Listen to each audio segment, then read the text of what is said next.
దండాలు స్వామి. నీ సమస్య ఏమో చెప్పు బిడ్డ. నా మీద ఎవరో చేతబడి చేశారు స్వామి. చేతపడే పూజ. ఏమో స్వామి, ఎవడో గుడ్డులోకి గుచ్చినట్టు తీసినట్టు ఏం చేద్దాం బిడ్డ? తిరిగి వాడి మీద కూడా చేతబడి చేయాలి స్వామి. కాళ్ళు చేతులు తీసేయాలా, తల తీసేయాలా, ఏ విధమైన పూజ చేద్దాం నాయనా? వాడు నాకు సూత్తో కూర్చోండి స్వామి, గడ్డపారతో కూర్చోాలి. వాని పేరేమో చెప్పు బిడ్డ. పేరేంద్రా? డాన్.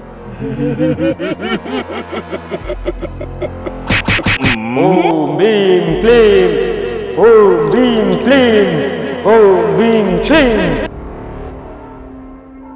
తీసుకో నాయనా. ఈ బొమ్మకి ఎక్కడైనా కూర్చో, ప్రభావం అక్కడ చూపిస్తుంది.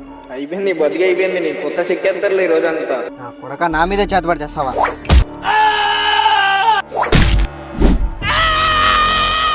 సావురా నా కొడక.